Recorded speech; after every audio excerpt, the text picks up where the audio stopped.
The Queen has a unique relationship with her eldest child, mother and son, Queen and heir. Charles absolutely adores his mother.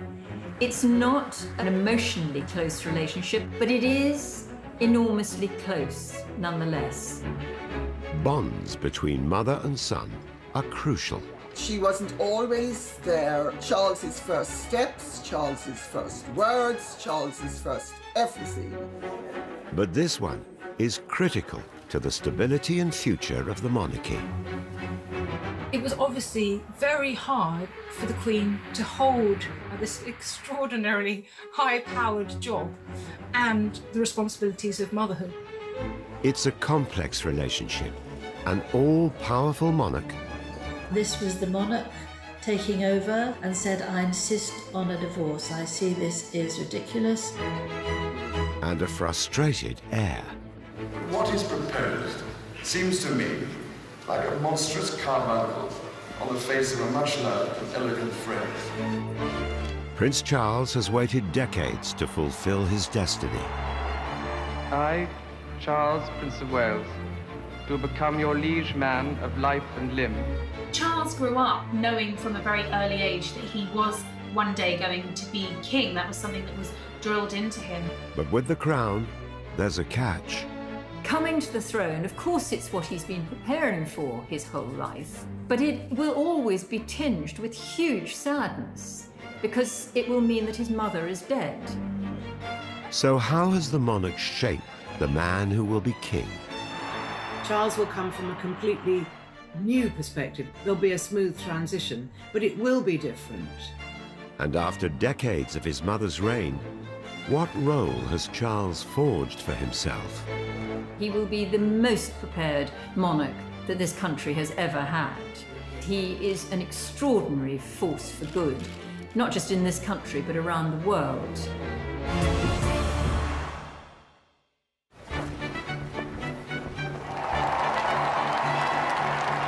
Elizabeth II is queen to the nation. But to her 4 children, she is first and foremost a mother. At the age of 94, she is relying on them more than ever. And one in particular has begun to step out from her shadow. Her eldest son, Prince Charles. He has more recently been known as the Shadow King because he's been taking on many more of the duties and responsibilities. We see him laying the nation's wreath at the cenotaph. He is taking on some of the aspects of kingship for the future that is to come.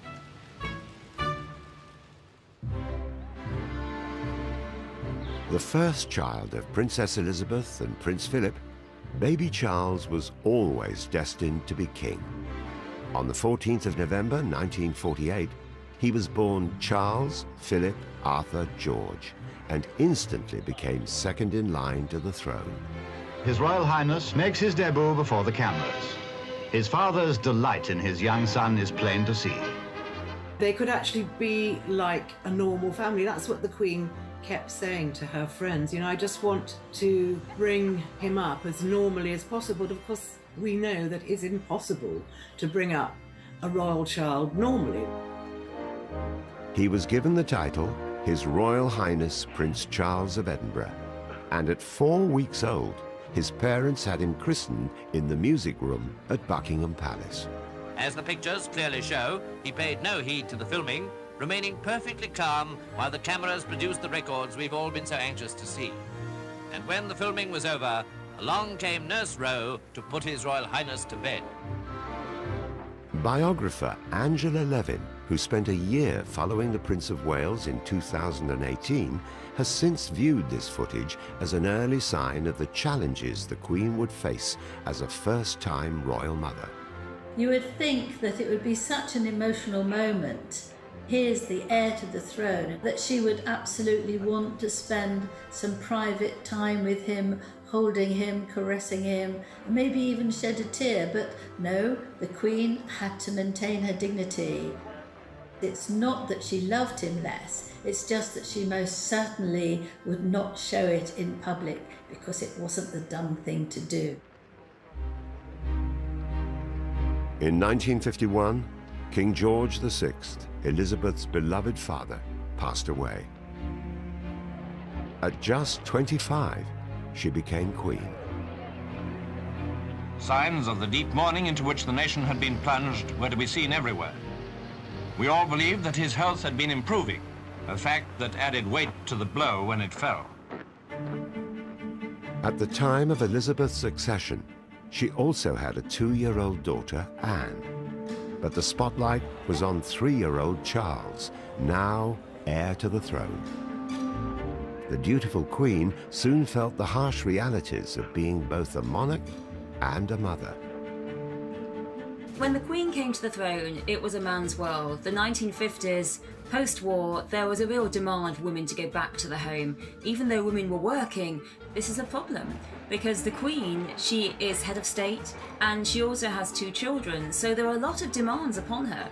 If you had children and you had a career, you pretty much had to pretend they almost didn't exist because that was the job of a wife. She actually eventually moved her Prime Minister's meeting to the evening rather than earlier so she could see her children, which didn't happen very often. But if she wasn't busy, she would sit by the bath and play with her children.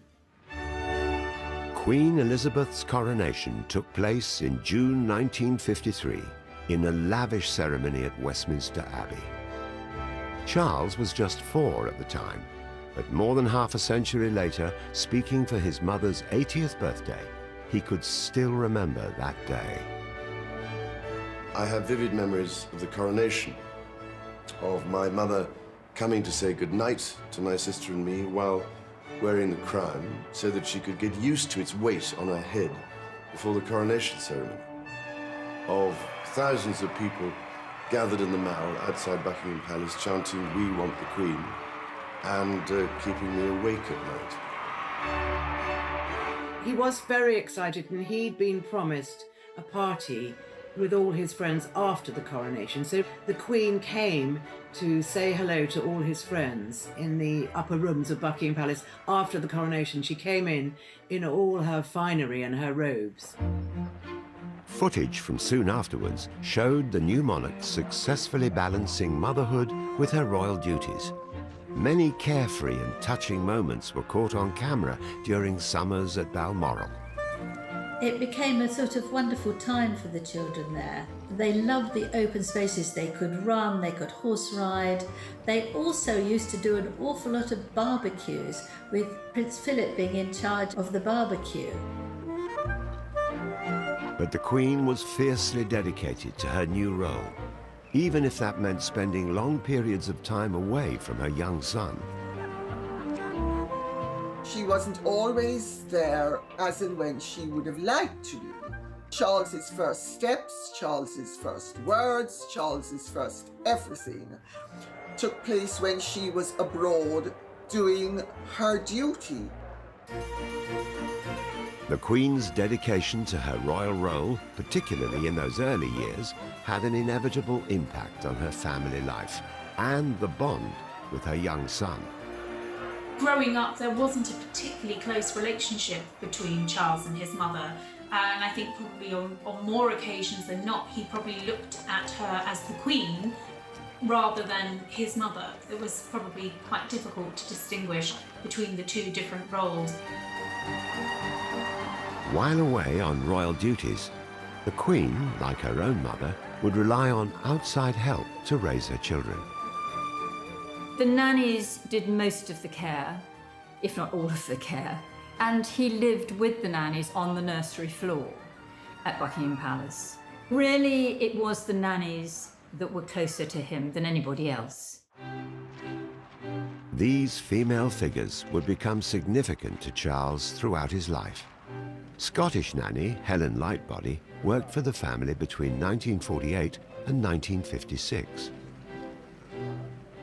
Prince Charles liked her very much, but I think here was the first sign that the Queen was a little bit jealous, because she thought she was too stern, but also the Queen had chosen a rather delicious dessert for Prince Charles to have that day. and she decided he couldn't have it. Perhaps it was too sugary, we're not told. And the Queen was so cross. Now, if that isn't a sort of, I know what's best for my little boy, I don't know what else is. Mabel Anderson, or Mipsy as she'd become affectionately known, started as a royal nanny in 1949. Grant Harold met her many years later while working as butler to the Prince of Wales. I found her absolutely terrifying, not because she was very polite, she was friendly, but she was a traditional nanny. I mean, very much a Mary Poppins to my mind. But he was very close to her. You can see there's a very close bond. Another crucial maternal figure in the young prince's life was his grandmother. The Queen Mother, who he's referred to as magical, his magical grandmother with whom he had his closest family relationship, because it was the Queen Mother that he could go to for hugs and encouragement and praise. These figures around the young prince nurtured him and offered the support his parents often couldn't provide. Even though the Queen and Prince Philip were not around for a lot of the time, he had an amazing support network of these surrogate parental figures in his life that I think have shaped him and made him the man he is today. In November 1953, the Queen and Prince Philip set off on a 6-month tour of the Commonwealth. After the stay in Fiji came the visit to Tonga, and here, as you'd certainly expect, an outstanding welcome was in readiness for the royal travellers. 5-year-old Charles and Anne, who was just 2, were left behind in the care of their nannies. It was obviously very hard for the Queen to hold this extraordinarily high-powered job and the responsibilities of motherhood. Years later, Charles recalled the lack of contact and the struggles of being thousands of miles away from his parents for so long. My parents being away for long overseas tours during the 1950s, and of determined attempts to speak to them on the telephone in far distant lands when all you could hear was the faintest of voices in a veritable storm of crackling and static interference. I'm sure he had no idea why his mother was away so much. Children can't possibly understand these things. But we do know, from what he said later to his official biographer, Jonathan Dimbleby, that he did resent the absences, that he was hurt by them. After 6 months apart, Charles and Anne sailed out on the Royal Yacht Britannia to join their parents. For the royal children beginning their voyage to the Mediterranean, this must have been easily the most thrilling day of their lives. But a still more thrilling one lay ahead, the day when they would reach Tobruk and see their mother and father again. But the long-awaited reunion appeared to be rather restrained. Prince Charles was 4 or 5, I think, and she just shook his hand. The Queen was so much the Queen at that time that she couldn't slip into being the mother when she came back. The Queen said that they were terribly polite. I don't think they really knew who we were. For the Queen, that must have been terribly hard.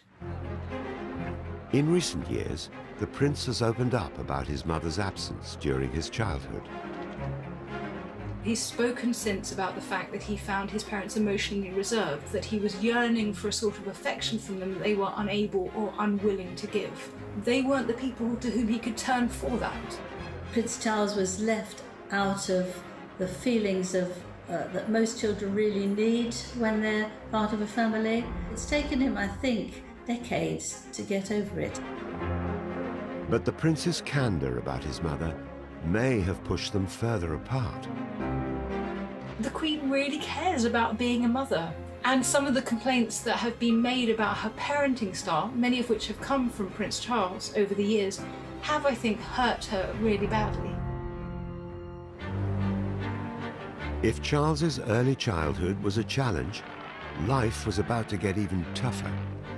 His school years were filled with distress.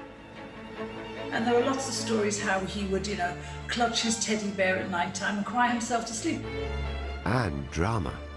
For someone who was so shy, to be told this in front of his schoolmates was intensely mortifying.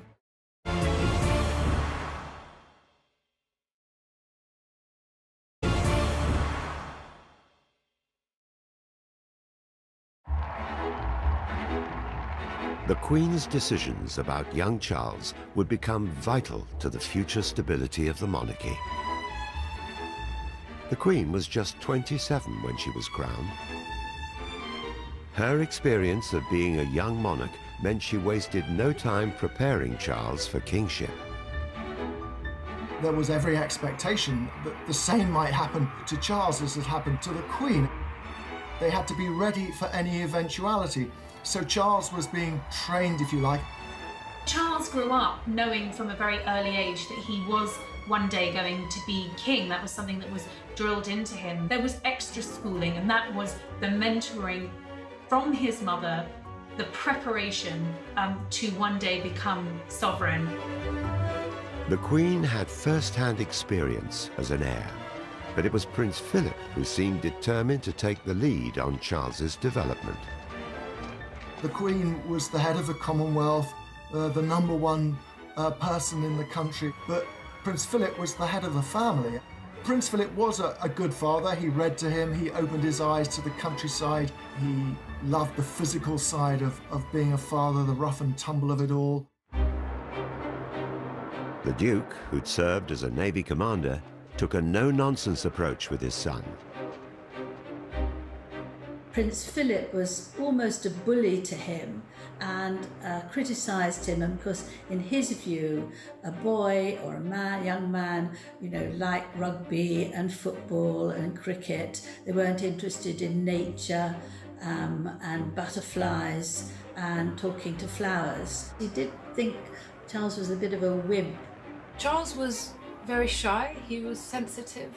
Both the Queen and Prince Philip worried about him, and they were concerned about him being a slow developer, whether he would have the resilience and sort of hardiness of character to face the life of duty that would be in front of him. He really was a bit of a whiner.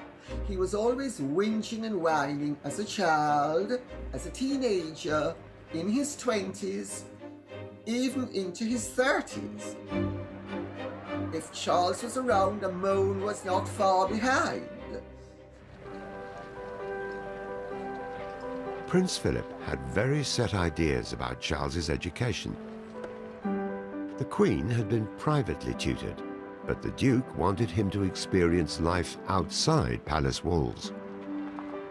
It was Philip who put his foot down about the kind of schooling that Charles was to have. They realised that he had to mix with other boys of his age. He had to have a broader outlook. In 1957, he followed in his father's footsteps and started at Cheam, the oldest private school in the country. Charles was absolutely miserable in Cheam, and there are lots of stories how he would, clutch his teddy bear at night time and cry himself to sleep. He was a target because he was the heir to the throne. It was while he was at Cheam, the complex relationship with his mother intensified. It was announced he would become the Prince of Wales, and Charles heard the news alongside the rest of the school. The headmaster had encouraged Charles and some of the boys to come into his study to watch the closing of the Empire Games, as they were then called, in Wales. He made this announcement that Charles henceforth would be Prince of Wales. I intend to create my son Charles Prince of Wales today. When he is grown up, I will present him to you at Carnarvon. Every heir to the throne has been the Prince of Wales since 1301. It couldn't have come as a surprise, but the way it was announced would have surely been a shock. And for someone who was so shy, to be told this in front of his schoolmates was intensely mortifying. And it's one of those moments that marked what he's later called the inexorable dawning of the sense that he would one day be king. Charles's formative years at public school lay ahead. Again, the Queen deferred to her husband to decide where Charles would go, in spite of what she might have thought. I think the Queen would have very much liked to send Prince Charles to Eton, but she liked to give Philip the right to choose all these things, so she wanted him to feel that he was in control of this, helping Charles become a good heir before he became king. Philip had flourished at Gordonston in Scotland, and he was keen for his son to follow the same path. I think at that point it was quite damaging really for the relationship between father and son, because Charles resented Philip for sending him away from his family, and Charles was very unhappy for much of his time there. They have the windows open throughout the winter. It's freezing cold. They had to go for runs very early in the morning, and Prince Charles absolutely hated it. He felt he was in prison. He felt incredibly homesick. He didn't fit in very well. He was bullied because his ears stuck out. My husband was in the same class as him at Gordonston, so he's told me some very sad stories actually about Charles A. But he was very much a loner. He used to take books of sonnets and go down by one of the streams there and read sonnets. Well, any boy that does that is going to get teased. He was kind of an oddball. The Queen and Prince Philip did visit him. They visited him more than I think he gave credit for. Charles's experience at Gordonston was nothing like his father's. He famously called the school Colditz in Kilts, comparing it to a German prisoner of war camp. Being a monarch is a tough thing. It's not about what you like. It's about putting up with what you don't like. And you know, the proof of the pudding is in the eating. Maybe if he'd been moved to school, maybe if he'd been given a cushier life, he wouldn't have turned out to be the great guy that he has turned out to be. Charles went on to study at Cambridge University and would become the first heir to the throne to get a degree. It was at Cambridge that he finally found his voice. He settled in there quite well. Most of all, he loved going on stage, and he appeared in lots of shows. All alone on in a deep-sea fishing boat with just my rod and line, the great unknown, a few helicopters and Aztec, but yes, I do believe I got a bite. I have a bite. He said it was so enjoyable, and he had a very, very good time there. But he was wrenched away in his second year to go and spend a term in Wales because of the investiture coming up. I think I got quite a large one here. It's very, very large indeed. Duty called, and Charles was required to perform on a very different kind of stage. He would be invested by his mother as the Prince of Wales at a time when the British government felt threatened by a resurgent Welsh nationalist movement. Charles, Philip, Arthur, George. The 21st Prince of Wales drives through the streets of ancient Carnarvon for his investiture. 1 minute he's a carefree student in Cambridge, and the next minute he's being asked to fulfil this very complicated, very difficult diplomatic role. On the 1st of July 1969, his investiture ceremony took place at Carnarvon Castle, the birthplace of the first English Prince of Wales. At the bidding of his queen, the bareheaded prince comes forward. Really, looking back, seems an incredible amount to ask of such a young man. You know, you can see the sort of nervousness in Charles's face that he has to play this whole medieval role in the investiture. Charles was determined to deliver for the public, but most importantly, his mother. Charles, being heir apparent, was always going to be an absolutely pivotal moment in his life. The coronet for sovereignty. You can clearly see how proud the Queen is of her son, and particularly when he delivers his speech in Welsh, thus establishing an early and genuine connection with the Welsh people, which would have been incredibly important not just to him, but also to his mother. That investiture gave the world its first proper glimpse of the relationship between mother and son. I, Charles, Prince of Wales, do become your liege man of life and limb, and of earthly worship. And faith and truth I will bear unto thee, to live and die against all manner of folks. There was a very powerful link between them at that moment. They had to look into each other's eyes. It was very moving, I think. If you look at the Queen herself, you can see the pride, actually, I think, in her eyes.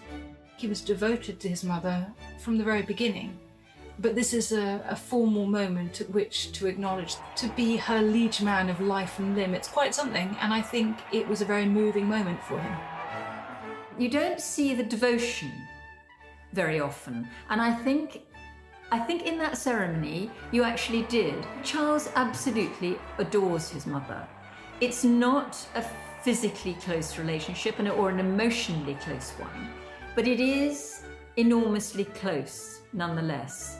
And Charles is almost in awe of his mother.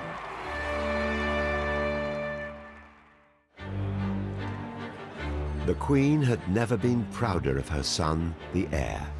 But in later years, it was his love life taking centre stage, and it sent the press, public, and his parents into a frenzy.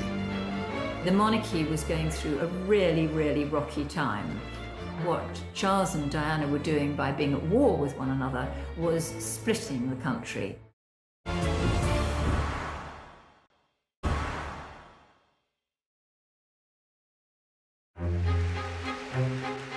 When it came to romance, it was never going to be easy for Charles. As future king, his partners were not only expected to meet the approval of his mother, the Queen, but also conform to centuries of royal tradition. The heir to the British throne had to marry someone who wasn't a Catholic, who was an aristocrat or was royal, and who had no past, who had to be a virgin. I mean, this was grotesquely outdated, but it was this that was a burden on Charles. He felt that his family would disapprove if he strayed from them. There was no shortage of candidates for the role. There were lots of women, of course, who wanted to date him. He was really seen as the most eligible bachelor in the world, really. He liked very glamorous women. There were all sorts of rumours about him having a relationship with various singers. There were often pictures when he was young, in his 20s, where he was pictured on various holidays with various glamorous bikini-clad women. I don't think the Queen was entirely comfortable with Charles's reputation as a playboy. Like it would be embarrassing for any mum, I guess, but especially so when you're Queen. Charles dated a number of women from aristocratic backgrounds, but one stood out from the rest. Charles met Camilla, then Camilla Shand. They met at a polo match, and there was an instant connection between them. But she did come with baggage, perhaps more baggage than the royal family wanted a future Princess of Wales to have. She'd had quite a colourful private life before, and she'd had a serious boyfriend before, Andrew Parker Bowles. Charles was very keen on her, but there was no question of them getting married because she was not regarded as being of sufficiently grand background to marry the Prince of Wales. It appeared the Crown, and specifically the Queen, was threatening to come between Charles and the potential love of his life. Prince Charles would have found it absolutely difficult, and I suspect he was angry about the fact that his mother, the Queen, was disapproving of Camilla. The Queen has to wear two hats. The Queen has to be Queen, and she's also a mother. As a mother, she'd obviously want whatever is good for her son. As Queen at that time, she has to consider the impact upon the monarchy, and really there was no way that Camilla would be accepted at that particular time. The hunt for a suitable wife went on, and on and on and on. And people were getting very worried. The papers were always full of it. You know, when will the heir settle down? The headlines began to change in 1980 when Charles started dating Lady Diana Spencer. Diana, would have been pretty much perfect for the palace. I mean, she was a young, beautiful bride. Her father, Earl Spencer, and the Spencers generally had been associated with royalty for many, many years. In many ways, it was behind the scenes, a bit arranged, really. The Queen Mother, the rest of the royal family, they all approved wholeheartedly of Diana. They thought that she was absolutely ideal. Charles was now not only under pressure from the press, but also from his mother. There came a point when I think he probably got a nudge from the Queen, who was saying, is there going to be a point when you're going to settle down? Because you're going to need to. After a whirlwind romance, the couple were married in what was dubbed a fairy tale wedding at St. Paul's Cathedral. The wedding of Charles and Diana, in so many ways, eclipsed all the royal weddings that have happened since in terms of its glamour and its interest. And the Princess Diana really was the fairy tale princess. The Queen was, of course, really happy. You know, her firstborn son, the heir, the future king, is marrying somebody that she approves of, marrying somebody who comes from the right family. A proud mother later became a doting grandmother to Charles and Diana's two sons, Princes William and Harry. But this was no fairy tale. It was many years into the prince's marriage to Diana before his mother or his father really knew what was going on. They didn't realize how unhappy Charles was. As heir to the throne, the stability of the monarchy rested on Charles's shoulders, something his mother was keenly aware of. He felt so in awe, and he felt he'd let down his parents so much. And they talked with Prince Philip and her, and she was saying to them, please try not to do this, be less selfish and think what you can do with the monarchy. And here this is very important, because here we see the mother-in-law, the mother, being the monarch, that actually she felt that the most important thing was not to disrupt the monarchy, not to shake it about. But Charles went public with his marital problems, making an unprecedented and historic appearance in a candid documentary in 1994. Did you try to be faithful and honourable to your wife when you took on the vow of marriage? Yes, absolutely. And you were? Yes. Until it became irretrievably broken down. I think the Queen was hurt by the whole Dimbleby exercise. Dimbleby wrote a book as well as doing the interview. Charles surrendered all his letters and diaries, so all his private thoughts were in the book, and his private thoughts about his upbringing and his relationship with his parents. And I think the Queen was very hurt to hear that Charles didn't feel he was sufficiently loved by his parents. And as for the admission of adultery, I think she just felt it was the most terrible mistake, and he should never have done it. But the Queen's troubles over Charles's marriage were far from over. After Charles's very public revelations, Diana hit back months later with this explosive and highly revealing interview on BBC's Panorama. Well, there were 3 of us in this marriage, so it was a bit crowded. The so-called War of the Waleses had begun. Diana talked about the fact that she had suffered depression after the birth of her children, that she had been self-harming, that she'd felt isolated in the royal family, she'd had bulimia, and that Charles had committed adultery. And she also confessed her own adultery with James Hewitt. 23 million people, thereabouts, watched it. It was sort of dominating royal coverage. It was overshadowing all the good works of the royal family, and they thought it was sort of corroding public attitudes towards the House of Windsor, and it was a very damaging time for the Queen. I mean, the monarchy was going through a really, really rocky time, because monarchy is supposed to be all about unifying the country, and what Charles and Diana were doing by being at war with one another was splitting the country. The marriage problems of Charles and Diana have cast a shadow over the royal family. Now the Queen has decided to bring the whole issue to a head by advising them to divorce. This was the monarch taking over, not so much the mother or the mother-in-law, and said, I insist on a divorce. I see this is ridiculous. It's not going to work with being separated. They had to divorce. The breakdown of Charles and Diana's marriage had put strain on the monarchy and the Queen's relationship with her son. But nothing could prepare them for what would happen next. We have reports from Paris that Diana, Princess of Wales, has been killed in a car accident. The death of Diana and the events surrounding it and over those 7 days between her death and her funeral were one of the most pivotal moments in the Queen's career as monarch. I mean, for the very first time, she found herself under attack from her subjects. It became an international matter, it became a political matter. I mean, it involved the Prime Minister, the leader of the opposition. I mean, everyone had a view and opinion. There were stories of differences when Princess Diana's coffin was returned to RAF Northolt. It was said the Queen wanted her body to go to a private mortuary and that she opposed a public funeral. Those and other rumours were today declared by the Queen's spokesman to be quite wrong. The Queen's reaction was to be a grandmother to William and Harry, reassuring them, being there for them. It was almost the 11th hour when the Queen came back to speak to the country from Buckingham Palace.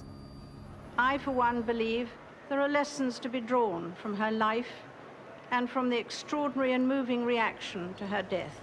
The words were powerful. Charles was hugely involved in that, and I think it was a key moment between mother and son, one of the key moments of their entire relationship. But their complex relationship did not make it easy for Charles when he found happiness with Camilla Parker Bowles.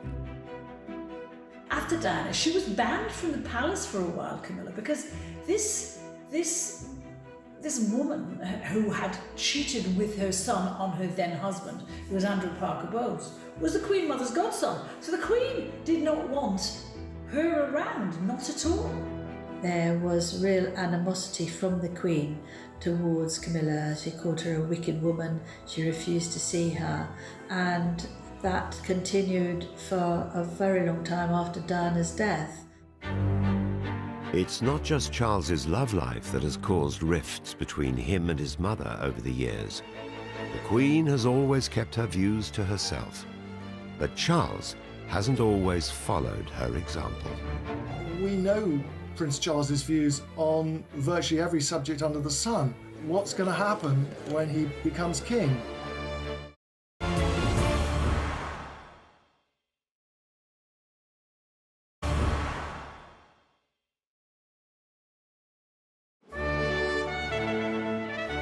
At 71 years old, Prince Charles is the longest-serving heir apparent in British history.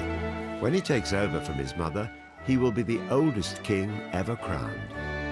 He knows one day he will be king, but he'll only be king on the death of his mother. We all know realistically that she's not going to go on and on and on, but we do hope that she'll go on for quite a few more years yet. Until then, Charles has had to carve out a role for himself. You know, the fact that Prince Charles is labelled as having been a king in waiting for most of his life doesn't mean that he is disaffected with the role that he has had.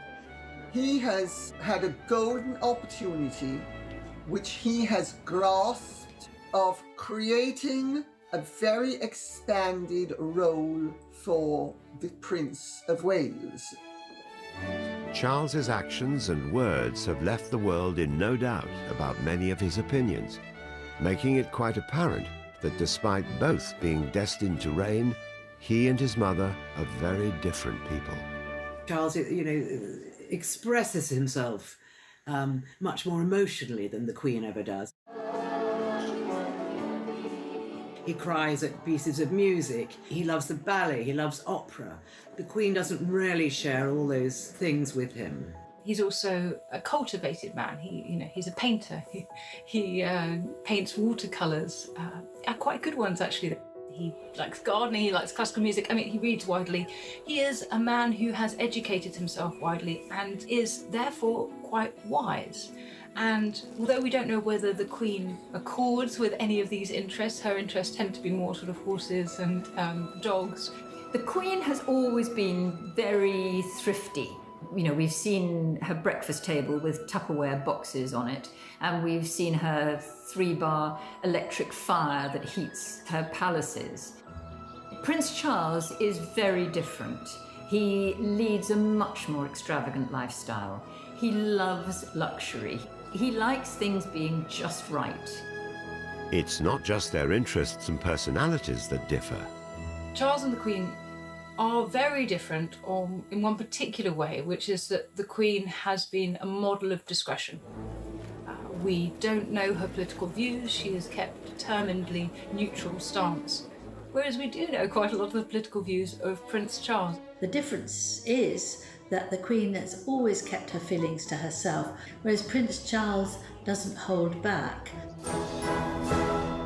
Do you think it matters that we have 20% of children who never get out to see scenes like this?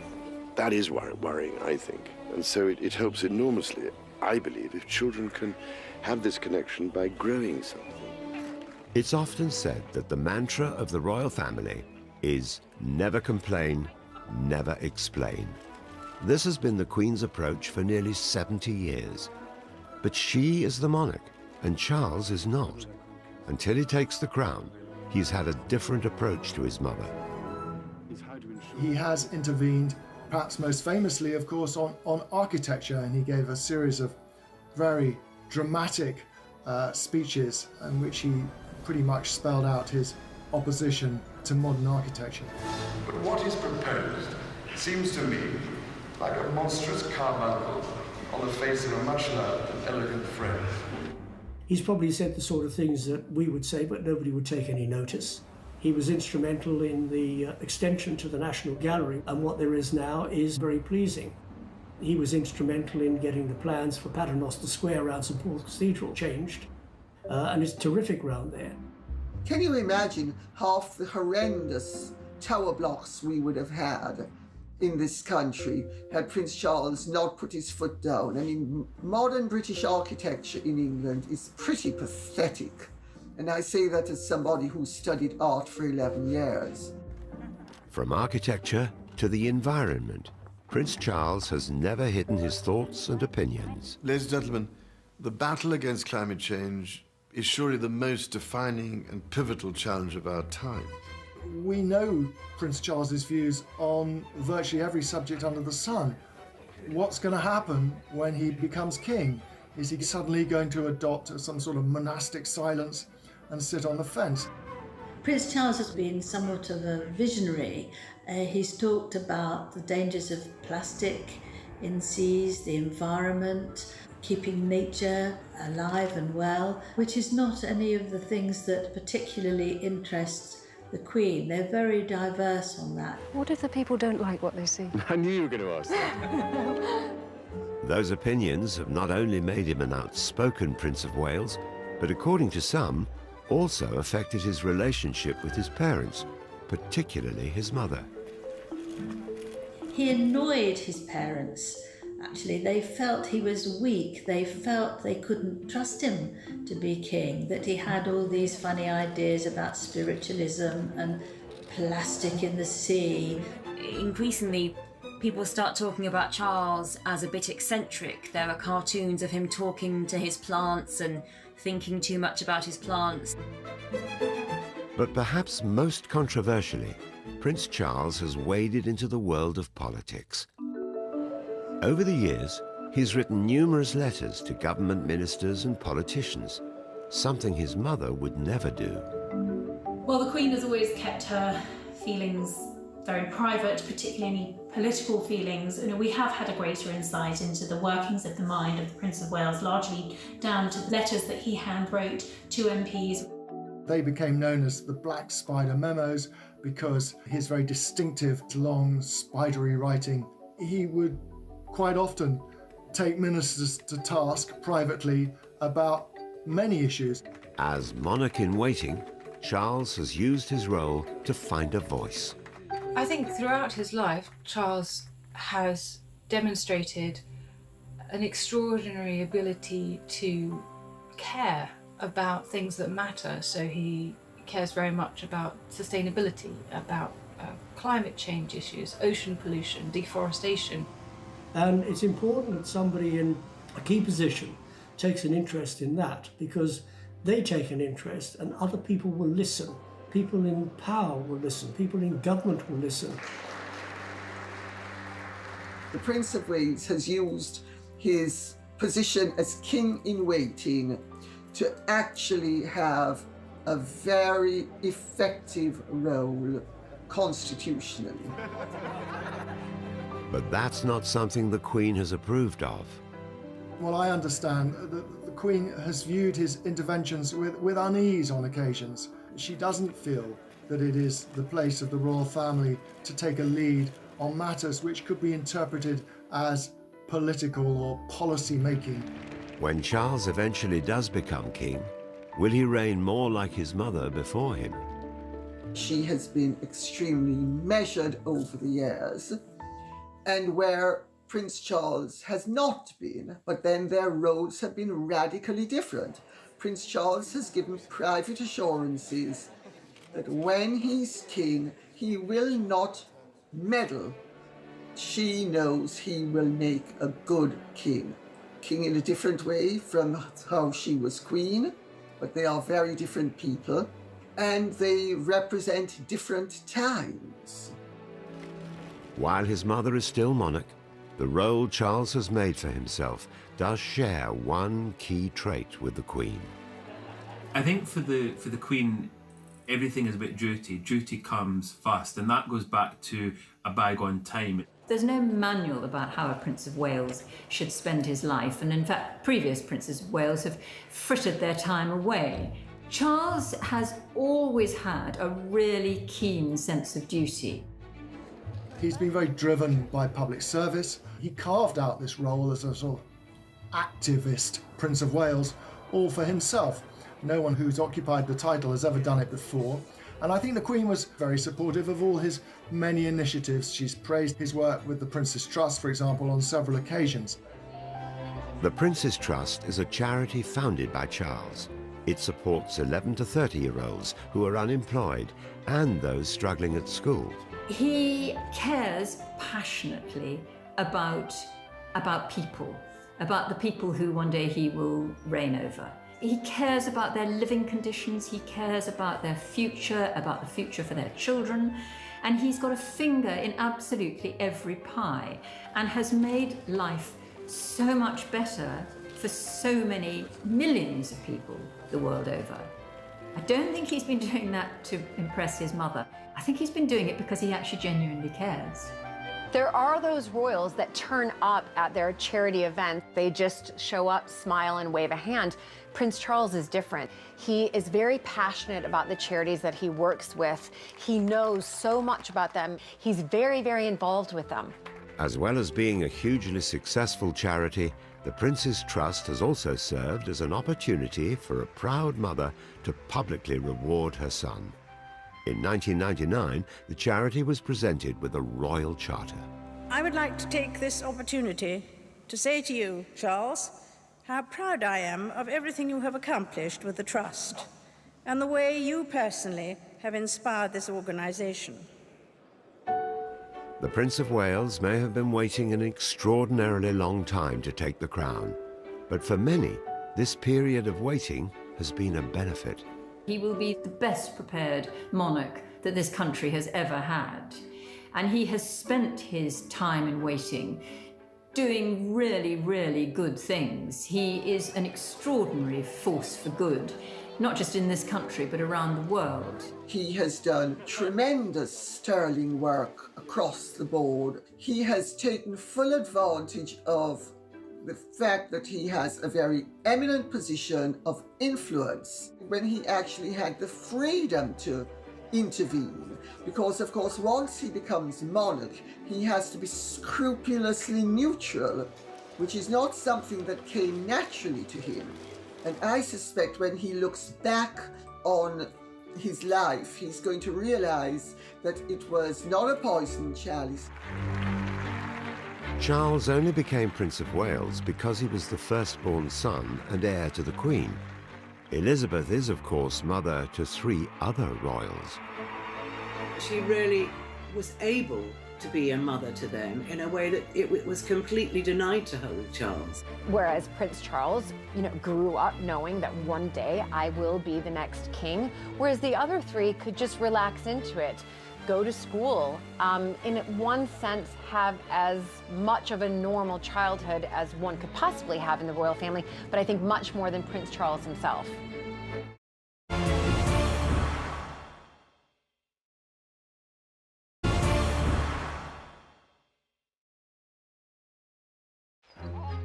As the Queen's first son and heir, Charles has always had a different relationship with his mother than those of his brothers and sisters.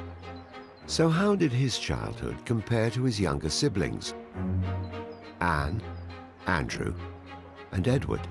Charles was a very introverted little boy. He was very unconfident and withdrawn. And I think that his father, in particular, was worried that he wasn't manly enough.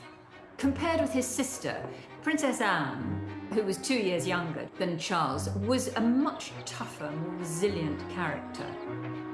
She was much more of an extrovert, just very happy in her own skin. She had a great relationship with her father. They were both very opinionated. And so I suspect Prince Charles looked at that thinking, I wish I had just a little bit of that in me. The Queen is well known for her love of horses. From an early age, Princess Anne shared her mother's passion for all things equestrian, helping to strengthen their relationship to the possible exclusion of Charles. Princess Anne and the Queen bonded over their love of horses, where Prince Charles, maybe at a younger age, didn't show the same enthusiasm or interest.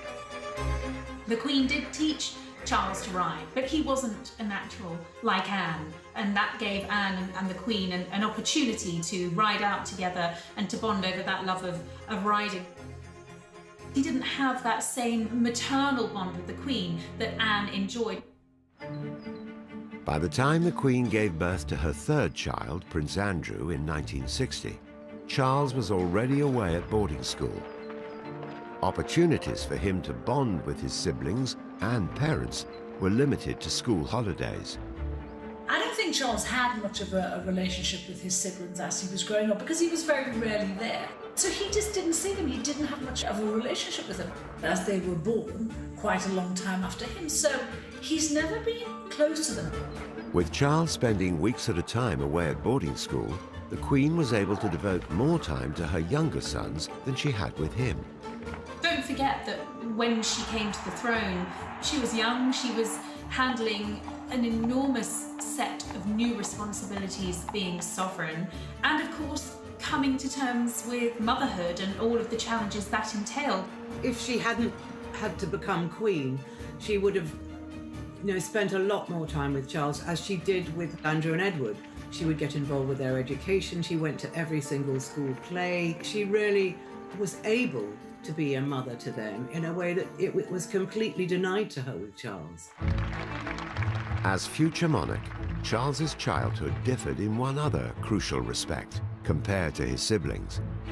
Prince Charles grew up knowing that one day I will be the next king, whereas the other three could just relax into it, go to school, have as much of a normal childhood as one could possibly have in the royal family, but I think much more than Prince Charles himself.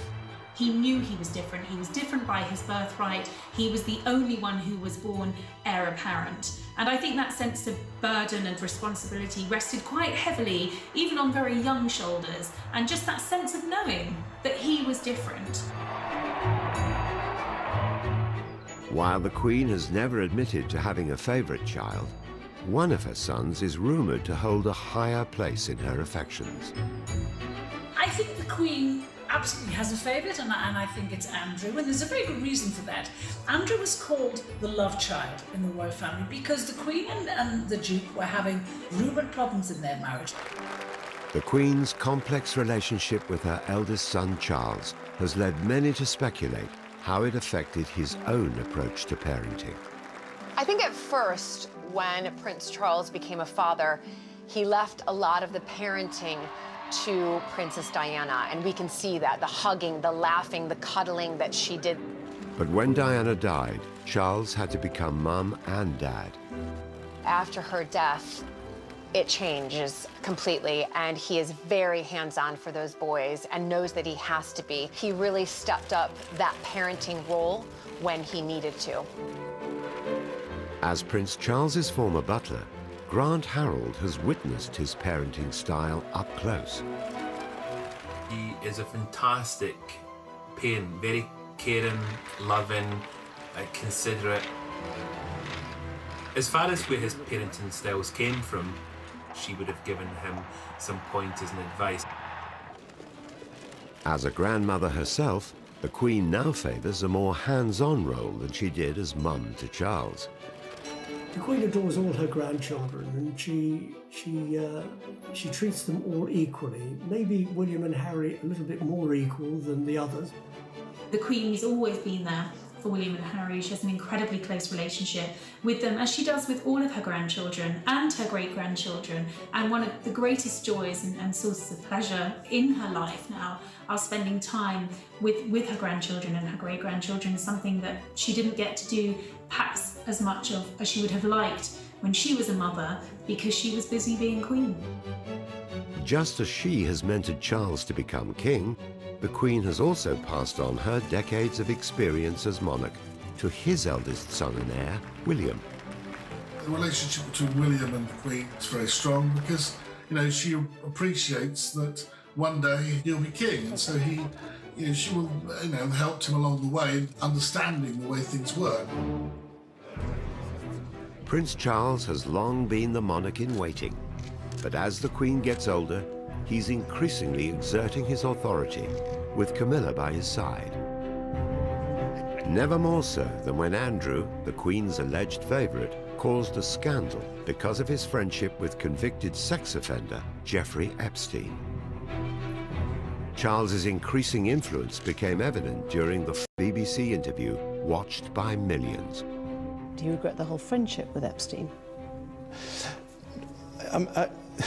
Now, still not.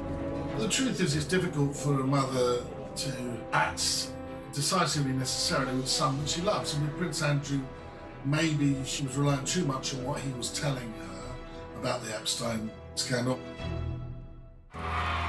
While the Queen previously had called the shots, for Charles enough was enough. This time it was his turn to put monarchy before family. Charles and Camilla were in New Zealand at the time of Prince Andrew's interview, and I think Charles, like everybody else, he was absolutely horrified. And I think he felt he should take over here. And so he rang his mother and he said to her, Prince Andrew's my brother, but he cannot be allowed to behave like this. The Queen was guided by Charles, and I think that episode particularly illustrates just how involved Charles now is in the daily workings of the monarchy. He does have a leading role, and he is more powerful now than he ever has been. Buckingham Palace released a statement saying that Prince Andrew was to relinquish his royal patronages. Charles had effectively fired his younger brother as a senior member of the firm. He saw that Andrew had no option but to withdraw from public duty and absolutely pull back from all his official engagements. And he made that clear that that is what he expected his brother to do. Charles was now calling the shots, and he had to do what he was told. Throughout her reign, the Queen has served the country dutifully.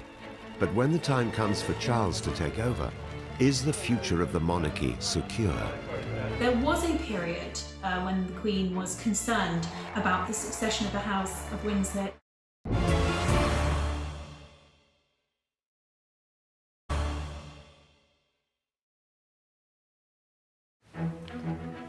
The relationship between the Queen and her eldest son and heir, Prince Charles, is vital to the future stability of the monarchy. Charles has spent practically his whole life as next in line to the throne. But as the Queen approaches her mid-90s, she has finally started to hand over some of her official duties. Well, I would say for the last decade or so, the Prince of Wales' influence at the heart of monarchy has been growing. We are actually in a transition period now, and in that transition period the Prince has growing influence because of course he is the next king.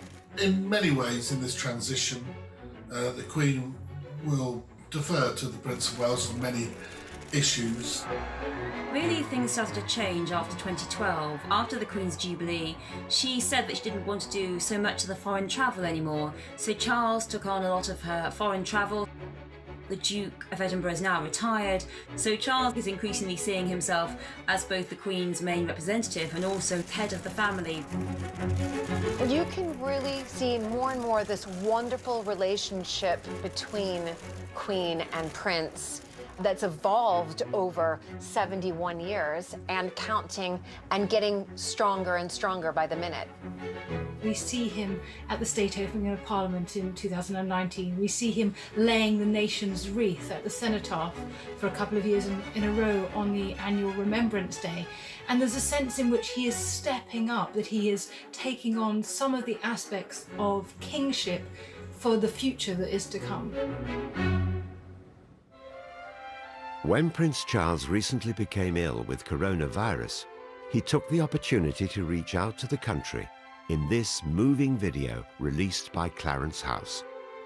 I think everybody was very impressed with his message after having contracted coronavirus. As we're all learning, this is a strange, frustrating and often distressing experience when the presence of family and friends is no longer possible.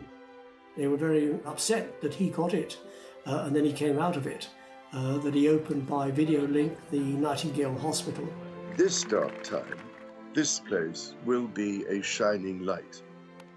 And people have quite a soft spot for him. Over the last few years, there's been press speculation that the Queen may one day decide to abdicate, but most royal insiders believe she won't give up the crown. Prince Charles knows that the Queen will never abdicate, just as how, barring some great misfortune, he will never abdicate. We know that at times she has said that other people can give up their jobs, like the Archbishop of Canterbury, but she must stay in it until she dies. God gave her the job, and only God can take it away. But some royal experts think that the Queen's age may eventually force her to step down from her day-to-day duties as monarch.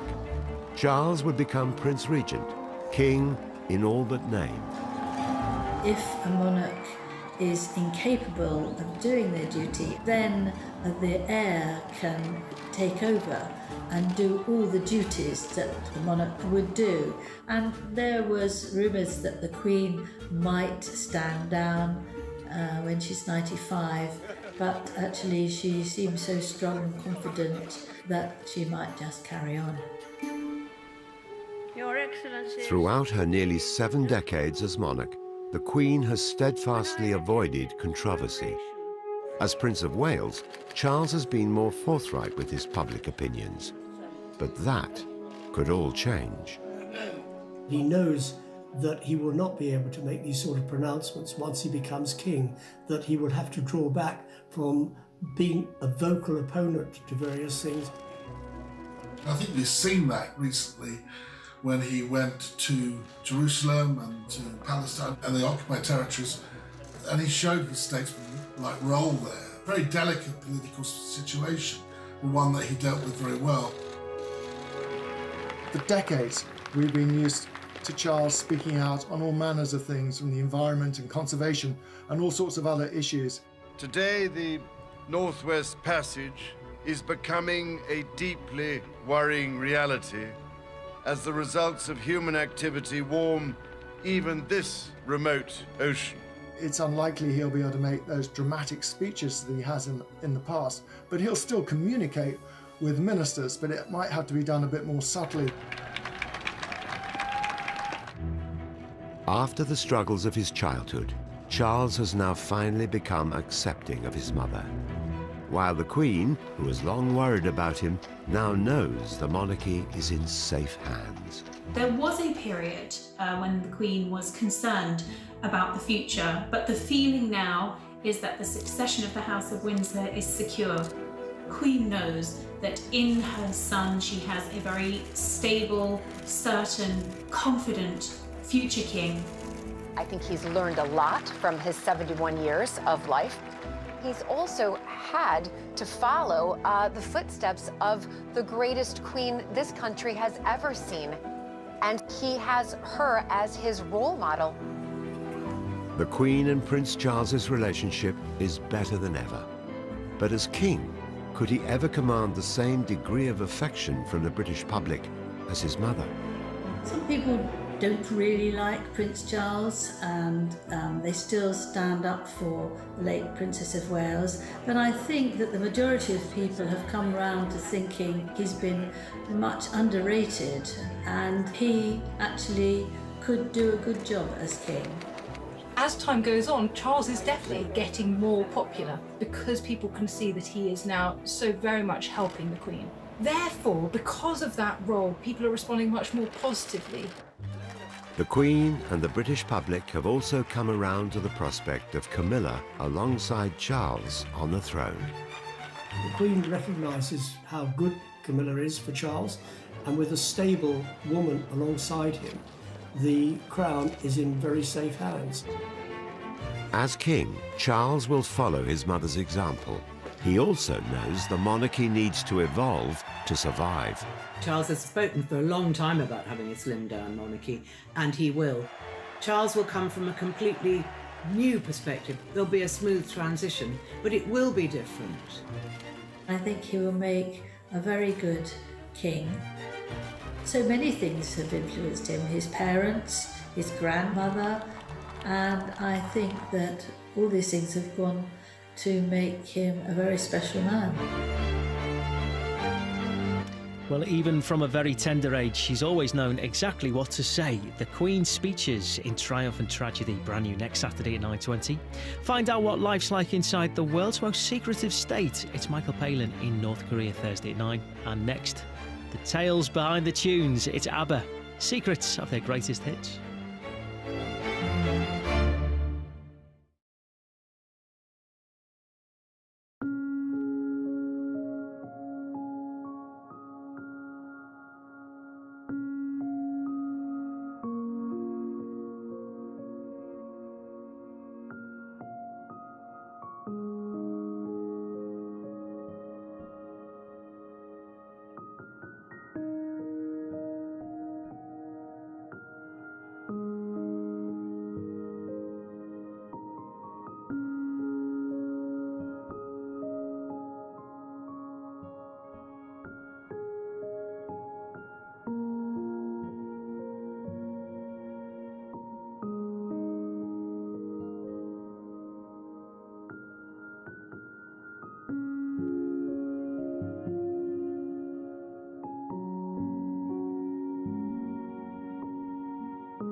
There's a catch.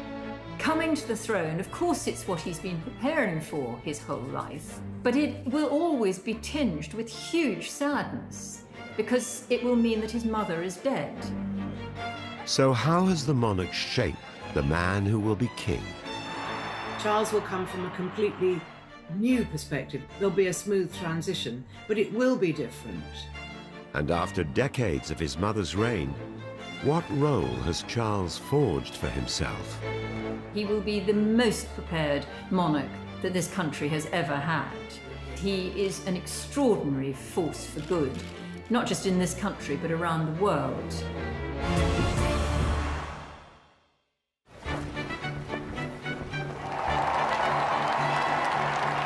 Elizabeth II is queen to the nation. But to her 4 children, she is first and foremost a mother. At the age of 94, she is relying on them more than ever. And one in particular has begun to step out from her shadow. Her eldest son, Prince Charles. He has more recently